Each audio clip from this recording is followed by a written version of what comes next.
Everybody, welcome back for another episode. I haven't got a lot done this week, but we're gonna take the weekend, try to get a few things done, and see how this comes out. So let's take a look at what we got. No, you're not bringing home another piece of junk.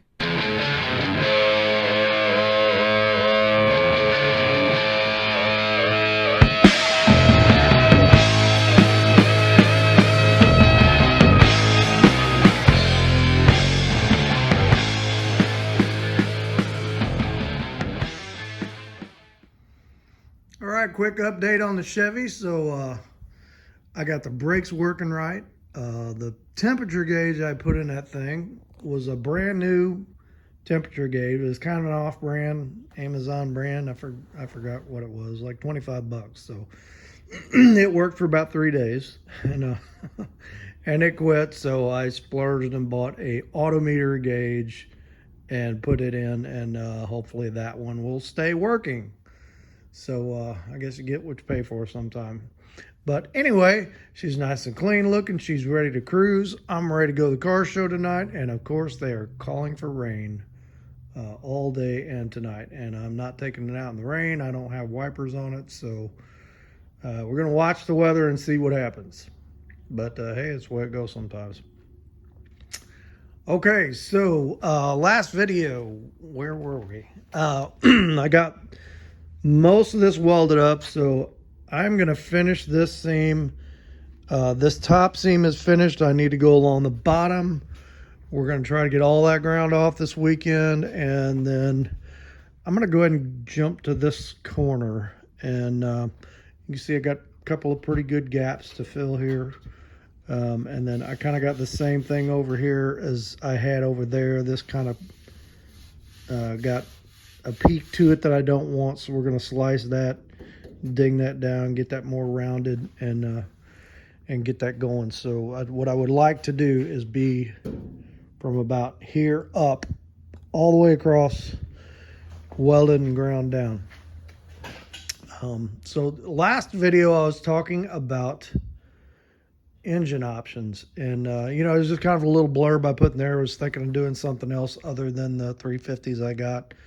And I got a lot of good comments in there, and I appreciate that. So I stumbled upon a really good deal this week and went and picked it up. So let's take a look at what we're going to do. All right, so here is what I went and picked up the other day. This is a Chevy 292. They're kind of hard to find. I looked all over Marketplace, couldn't find one. And then I thought, well, why don't we try Craigslist? I know a lot of people aren't using Craigslist anymore, but I gave it a shot. And it was a 4-hour drive to get it, but this guy had this motor with the bell housing and the transmission, the shifter on the transmission, and some gaskets for $150. And he says it's a good motor and was running good when he took it out. He had a 66 Chevy truck down there, that nice looking pickup that he had a V8 swap in. And I know it rolls over. We haven't taken it apart yet. We'll do that. But man, for that, he's cleaned out his garage, getting rid of a bunch of junk, was getting ready to move. So talk about a deal. So hopefully it's as good as the deal as I think it is. And when we crack this thing open, it's going to be a good engine. Thing kind of neat. Somebody has already done a split manifold on it, so I'm going to keep that. I would like to do a different carburetor, maybe like a Holley 2-barrel. I had done Holley 2-barrel swaps on a couple of the old Plymouth Flathead 6s I've done over the years, and I like that carburetor. I like the way it runs. Gives you a little more beans than the 1-barrel. We could also do a 2-barrel Rochester. Thought about a 4-barrel, but I looked at the price of the aluminum intakes for these, and they have gone up. They are like, you know, close to $500-$700. I'm not paying that much for an intake. So maybe we'll do that on here. Maybe we'll even try to make an intake. I have never built an intake, but that might be kind of a fun thing to do. So anyway, I would like to. It would really be cool if I could keep the stick shift in it, but with the motor being going to be back in here somewhere, Just gonna put the transmission back in here somewhere. I could do a hydraulic clutch, that would be pretty easy, but coming up with shift rods to get a shifter all the way in the front, if I was gonna do this whole 3-speed, and this is the fully synchronized 3-speed, man, I don't know. That would be a chore. So probably not going to do that. Probably going to use the 700 R4 out of that van when we get to that point. But anyway, this is the way we're going. Thought about a Ford 300. You can buy those things really reasonable all day long. Problem is, I've got Chevy transmissions around here, so I didn't want to totally go in a different direction. Looks like homemade motor mounts on this thing, so I'm glad it gave me the mounts with it too. So I'm not sure how this was in that truck. It's kind of interesting looking. Now I'm assuming this is a 65 or 66. I ran the casting numbers and it just shows this big broad range from like 62 to 80 something. Doesn't really tell you exactly what year it is, but the engine's blue. So if anybody's out there that knows, I didn't know Chevy had blue engines in the 60s. So maybe it is a newer engine. I don't know. But anyway, that's the route we're gonna go. And once we get some more done on this, we'll do a video. We'll break this thing apart and see if we got a keeper or if we bought a boat anchor. So.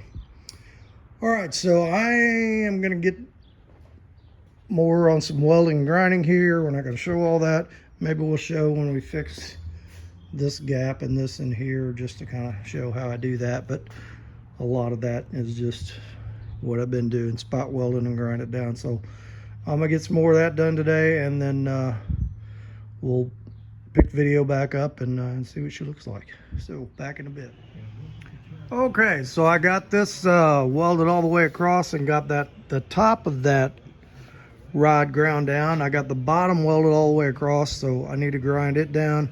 I got this seam ground all the way across. That seam all welded up, that one all welded up.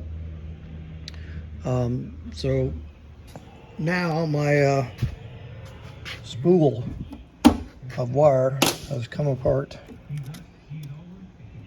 and it keeps getting jammed in there. So I just bought a little 2-pound spool to see how this 23 works. I like the way it works, so I'm gonna go over to Harbor Freight and get the 11-pound spool of that stuff and go with that. So I guess that's all I'm doing today, and we'll pick this back up tomorrow.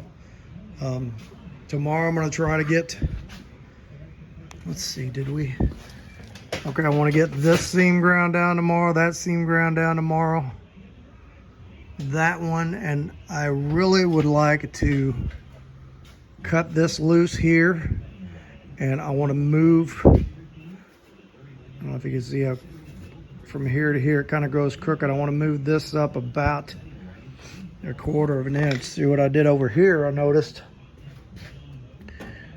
on this part here, this is laying kind of flatter. It's not a complete 45, so it kind of tucks in here, and then this was laying a little flatter. That put that up more, and that put this line straight.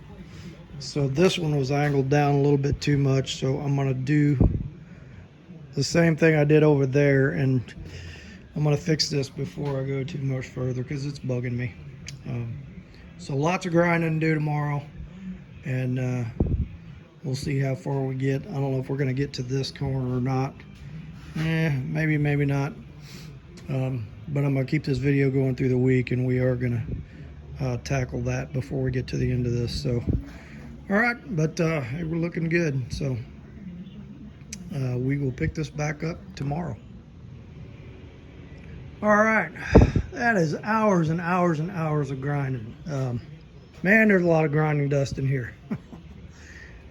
Grinding this, the top edge of this round rod I put in there wasn't too bad. Trying to grind the underside to hold that grinder up and keep pressure on that and grind it even and not poke a hole in that is, and my hands are just going bzz, bzz, bzz, bzz, bzz from that grinder. But we got it. So we ground that, this, and that. And like I said, that was several hours of grinding. So also, I picked these up. I think it was off some kind of big truck or something. And I'm kind of thinking, boom, right in the middle of that thing. So, yeah, we're gonna try that, you know. See, I drill some holes and bolt them on, and if I don't like them, I'll take them off and fill the holes back up. But I think that'll look pretty cool on there. So, anyway, that's down the road. Okay, next thing I'm gonna do is we're gonna finish that, weld up that gap, and we're gonna fix this. I think we'll do this first. And I think what I'm gonna do, because we're straight here and then we're gonna that way, so I'm gonna cut it loose here. I'm gonna cut it loose there.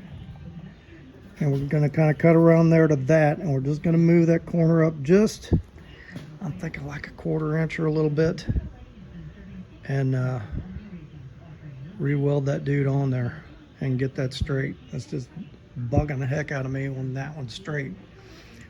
So let me get that cut off there, and we'll tack it on and see what it looks like. Okay, that is much better.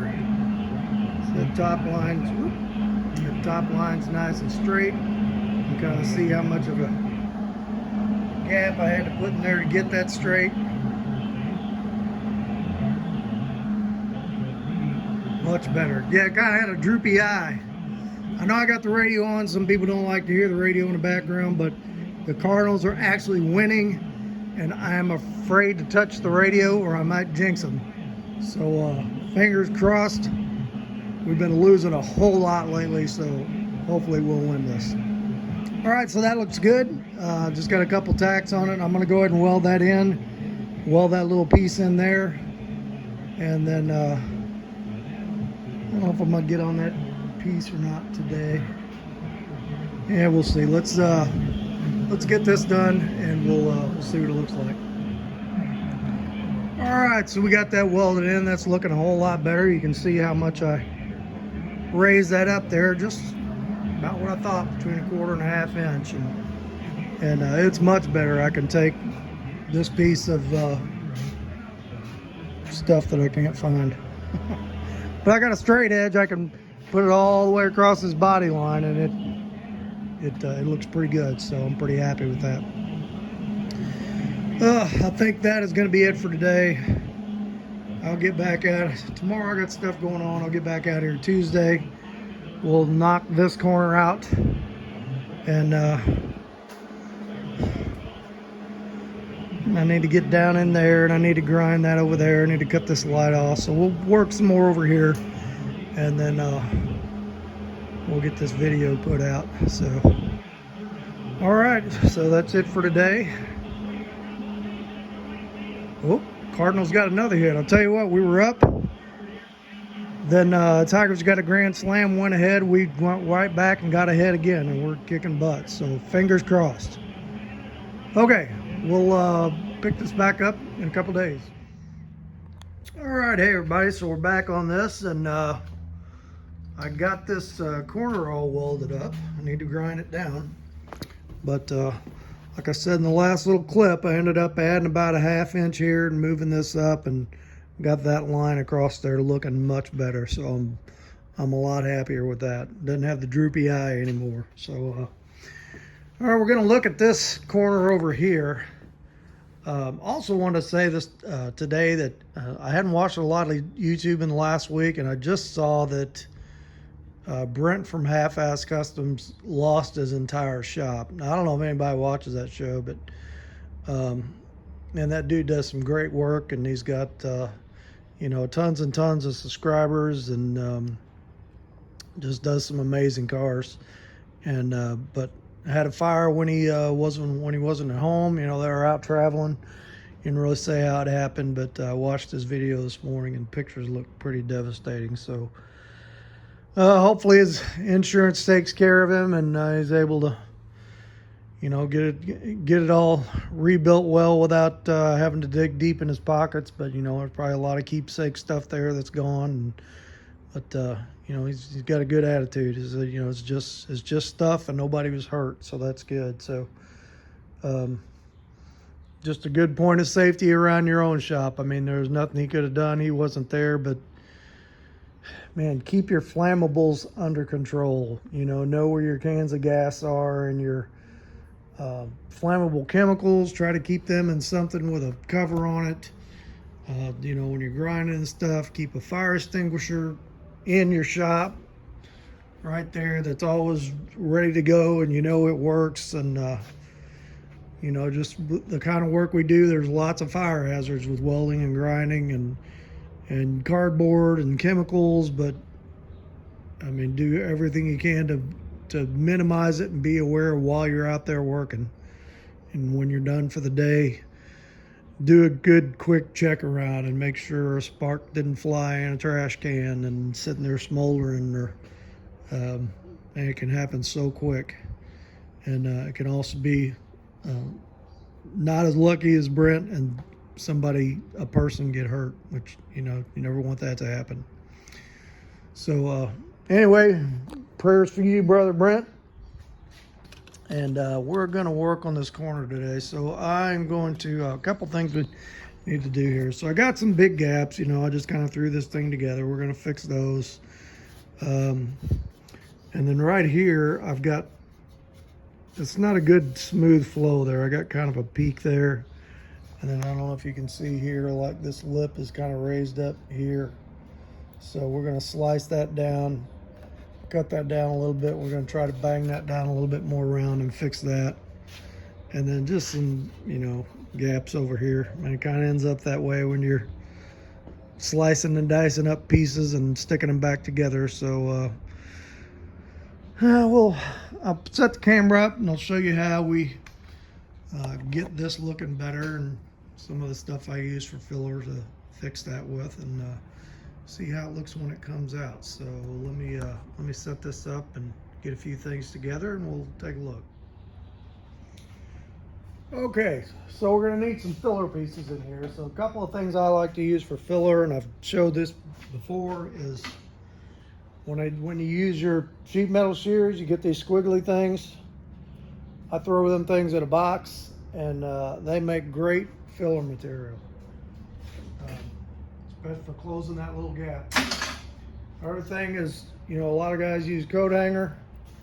I kind of like this stuff. This is, if you go out to Lowe's or whatever, one of them stores, this is wire for hanging drop ceiling, and you get a big spool of it for not much.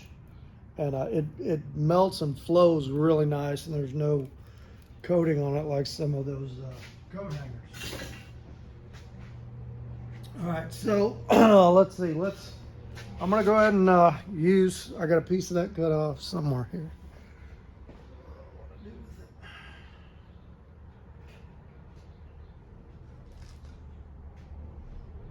Just a straight piece of that snipped off right in front of me.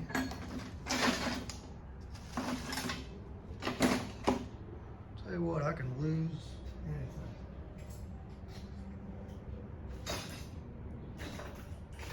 There it is.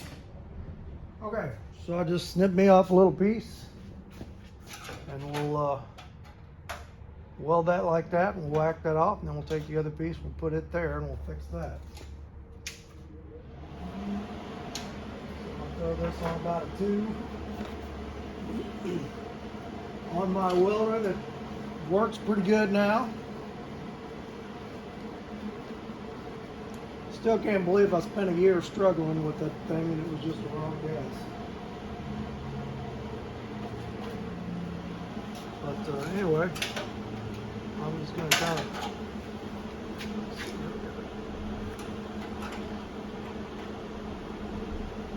lay that in there like that. Get that up a little bit more.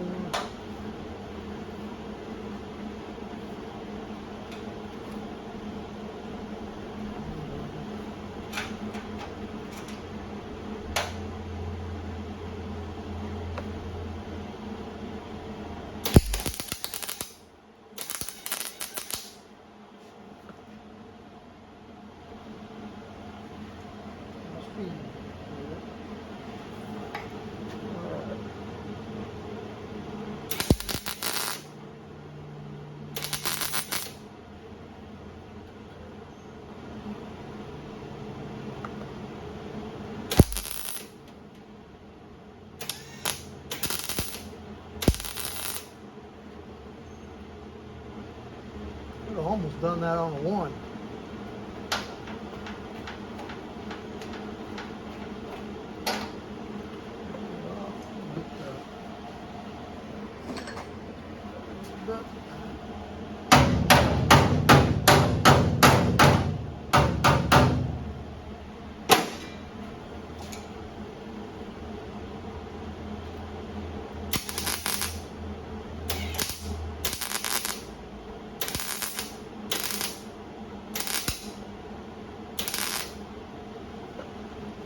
Okay, put that piece there.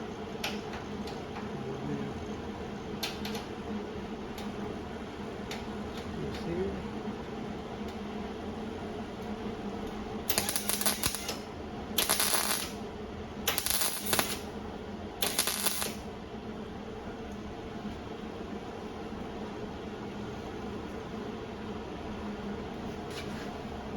Once you get it tacked in there, you can kind of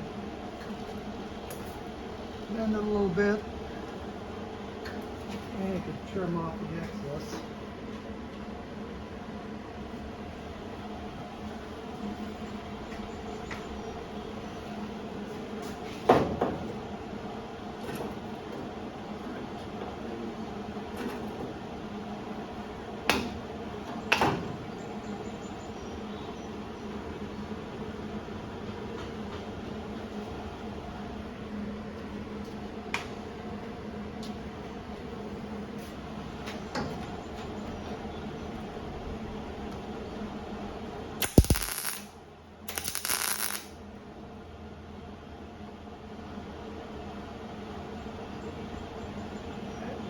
Pretty good.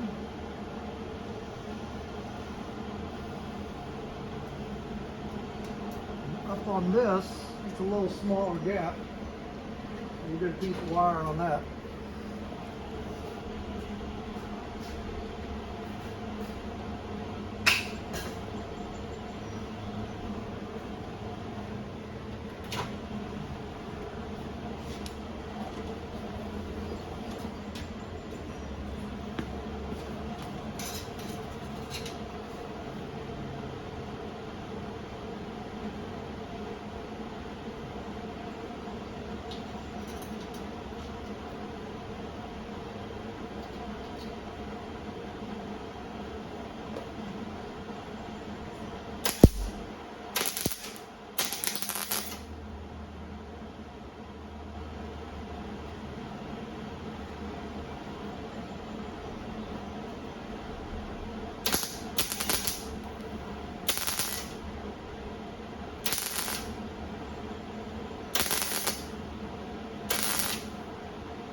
Stuff melts really nice.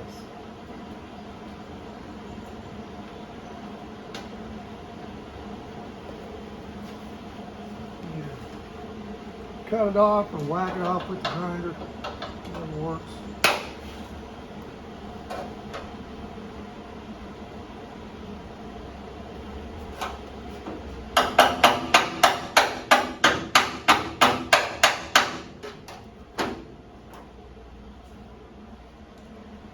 Use a hammer for a hammer.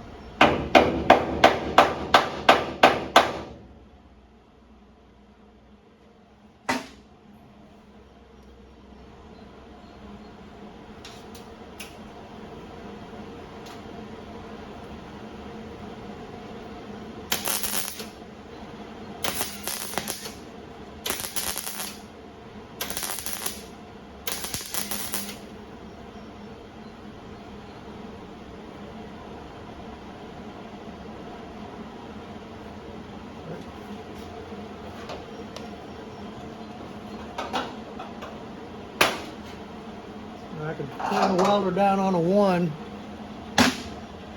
and go back and fill that in really easy. Let's see, got another gap over here. Let's fill this guy up.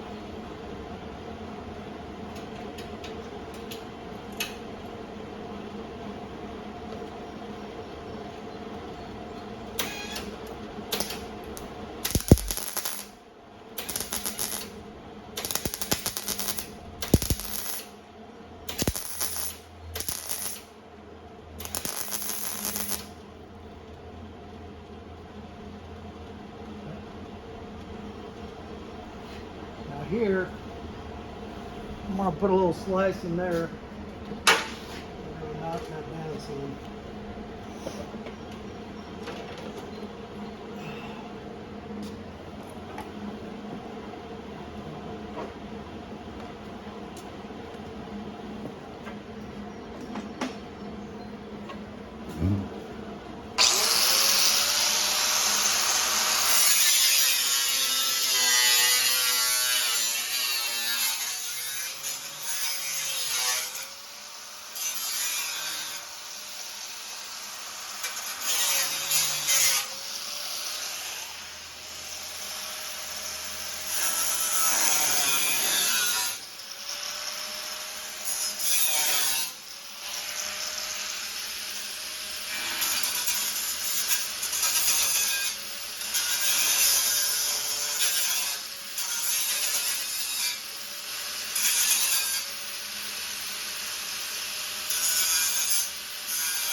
Okay, so a little clearance there, a little relief cut there.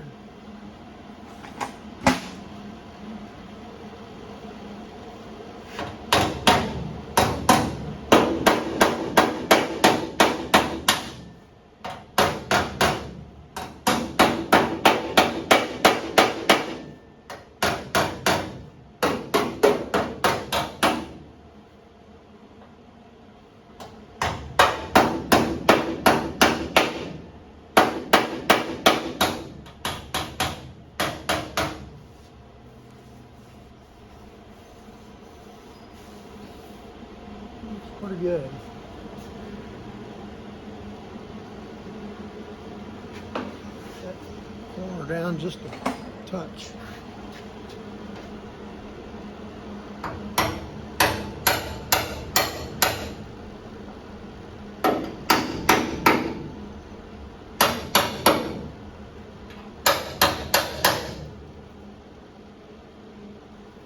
That looks pretty good.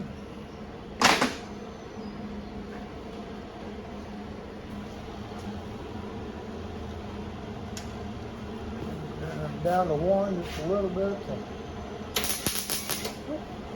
Not that helmet.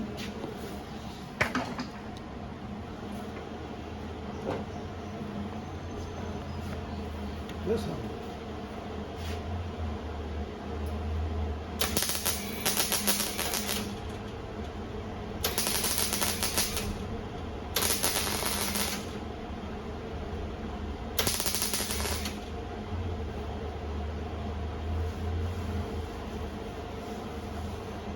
Pretty good. A piece of wire here again.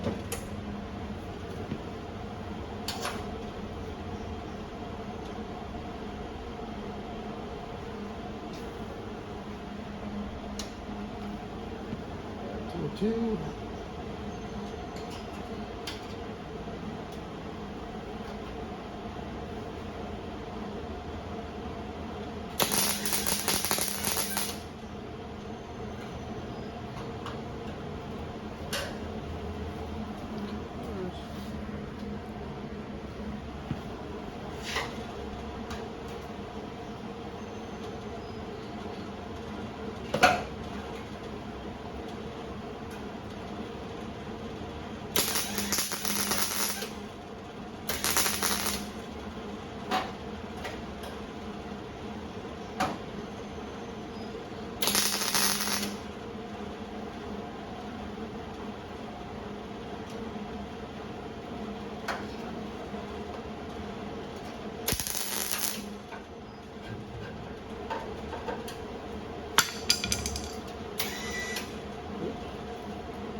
piece here.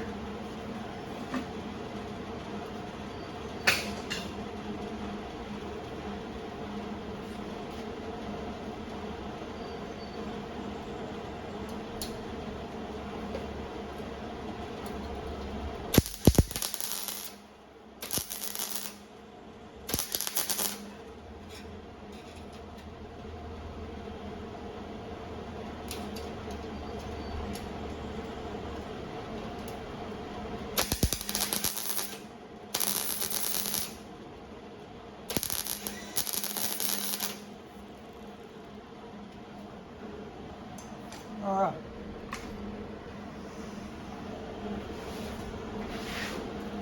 So it looks pretty good. So what I'm gonna do, I got a little spot to do up here too. Let's go ahead and do that. I need the old piece of squiggly for that.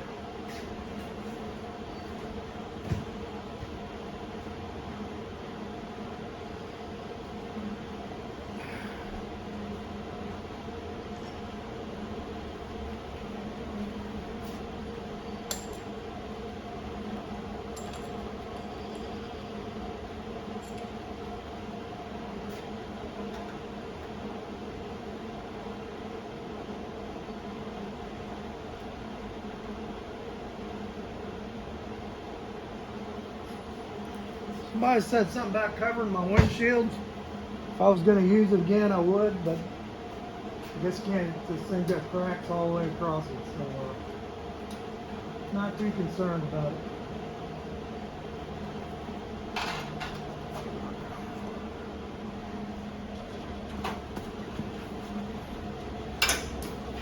Where's good?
Good. So I'm going to turn this thing down to a 1. I'll tell you what, this thing is burning really good. I'm going to go along and do all of these. I'm not too worried about this warping because it's, you know, you're not out in the middle of a big panel, and I got the temperature low, so I should just be able to kind of do some little sections, jump back and forth, not to worry too much about heat warping this, and get down to here, and then we'll go ahead and grind all that off and see what that looks like. So let me do that, and then we'll come back and take a look. All right, so we got that corner all done. It looks pretty good. It looks about like the other corner. That's what I wanted. So I think that is where we're going to end this video. So I've got this to weld up and grind off. Got to grind that off there, and this little section down here, get that welded up and ground off, and then I am done with the front. I need to make a bumper, but we're going to do that later on down the line. So once, probably another week of doing this, and then next video after that is we're going to start on these doors, and I think I'm going to do the passenger door first. It's something I learned when I did the Impala, that do the side that's not facing the street first, so so you can make your mistakes there. So we'll work on this door. Next video we'll get going on this door and see what we got to do. I mean, we basically got to build a whole structure for the bottom of this thing, and we're gonna make the bottom of that door thinner so we can get a footwell in there, and just some other welding up we got to do, and work our way back. But pretty happy with the way it's coming along. This part is just tedious, and I knew it would be, and it's just something you gotta force yourself to push through to get it done. That's just the way it goes. So okay, so let's go inside, get a word from the Lord, and that'll be it for this one. Hey everybody, thanks for checking out the video today, and just one more time, everybody send prayers out to Brent from Half-Assed Customs, and all the loss he incurred with his fire over there. Thankfully nobody's hurt, so and hopefully his insurance will take care of him. But we in the hot rod community may want to reach out to him and just give him a word of encouragement, and genuinely ask, is there anything we can do to help? So I intend to do that, and hope you all will consider that too. And like I said, just glad nobody in his family was hurt during that ordeal. So today's message, I want to talk about enabling a little bit, and this is kind of for people who are dealing with a loved one with addiction. I'm talking about specifically.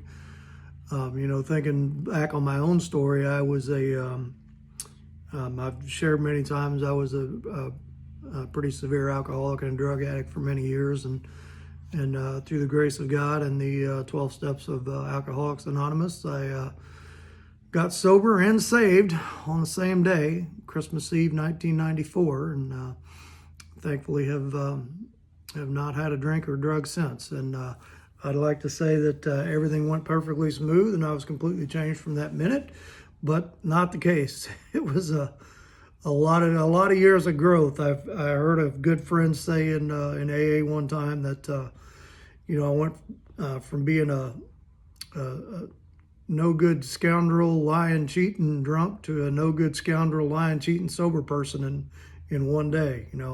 And then I had to work on all the rest, which was very true for me.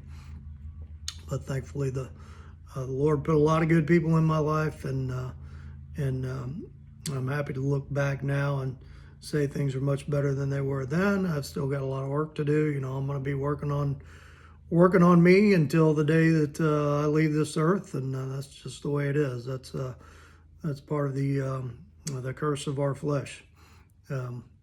It's a growth process. But I have a loved one right now who is, and I don't want to get any names or relationships, but who's just really struggling with addiction, and I see a lot of myself in that person, and what, one of the things that really helped me is when my dad was passed at the time, but my mom and the rest of my family told me, no more help, no more money, no more loans, no more borrowing the car, no more, can I stay here a couple days, when it was, we love you, but you got to figure this out on your own because we can't help you anymore. That really woke me up. And had they not done that, I don't know what would happen to me, because it was automatic that I would just go to them and expect help. And that's kind of what is going on with this other person I'm talking about. There's a lot of enabling going on in this person's life, and I try not to be one of the people doing that. But if you're a parent or a spouse that is dealing with addiction, and you find yourself caught in that loop of man, if I just give them just a little bit more money, you know, one more time using the car, if I just let them stay here one more time, if I give them a ride one more time, that'll be the one time that helps them get straight. You're kidding yourself. It is not going to work that way. Not to say you don't love that person anymore, but sometimes the best thing you can do is to say no and to stop and to be firm, and to you can be firm and say no and still be a loving person. A couple of things I looked up on it, you know, some definitions. Helping is doing something for someone else that they're absolutely not capable of doing for themselves, but enabling is doing things for someone else that they can and should be doing for themselves. And it sounds simple, but it's not that simple. Knowing the difference is hard work sometimes. And we see, especially if we're parents or a spouse, we think the suffering is always bad. Sometimes it's not. Sometimes that's the Lord putting that person in a position where they need to be, to where they're going to turn to Him for help. And maybe that means they lose everything. And I mean everything. But that could be the difference between them continuing on in their addiction and maybe dying from it, or getting that wake-up call that I got to do something now. So sometimes letting that suffering go on is what you got to do. The story in here talks about a 40-year-old friend who remembers when he was a teenager and was arrested for drunk driving. And when the police were called, his dad chose him to leave him in jail overnight. And then the next day, the dad sold his truck. So that happened to me. I went to jail. My dad did not leave me in jail overnight. He was down there in about 10 minutes. And he didn't sell my truck. I love my dad very much, but he would do anything for me, and I knew it and took advantage of that. But I'm sure had he lived a little longer, I'd have pushed him to the point I pushed my mom to, where it got to be no. And sometimes it's just us. We can't deal with the pain and the strife of seeing that person hurt. There's resources out there for us. There's Al-Anon meetings. There's, I haven't been to meetings for a long time, There's another new organization out there that I can't think of the name of, but there's good organizations for and free resources for people who are dealing with, that are on the other end of the addiction. So, if anybody ever has a question to that, reach out to me privately, and I would be more than happy to help any way I can. And like I said, I had have had a lot of years of sobriety, a lot of years of working with alcoholics and addicts. I'd be more than happy to talk to somebody who's willing, who's struggling, that maybe I can my experience might help them. So feel free to reach out if that's the case, if you got a loved one on that end. But anyway, that's pretty much the message for today. I don't have a specific Bible verse to go with that. Just to let you know that when we can't, the Lord can, and we need to be able to back off and put it in His hands, and pray for the decisions we make, so that we're not enabling that person, we're not helping that person hurt themselves, we're genuinely helping that person on a road to recovery. So let's have a quick word of prayer, and we'll end this one. Father, just thank you for today, and thank you again for Brent's situation, that there was no injury. And, we just pray for him and his family as they rebuild. And I just, this person that I'm talking about, I lift them up to you, that you would be able to find a way to get through to them before it's too late, and to be able to turn from that addiction and turn to you and get their life back on the right track. And pray for anyone out there who is dealing with the same thing, the addict and the loved one who is on the other side of that addiction. Just for your grace in all those situations. We ask this in the name of your precious Son, Jesus. Amen. All right, hit like, hit subscribe. I'm going to finish up some more stuff before the next video, try to get all that front end welded up, ground down. Not much more to look at there. We've seen a lot of it over the last few videos, and then the next one we'll see if we can start on some doors. So I will talk to you on the next one.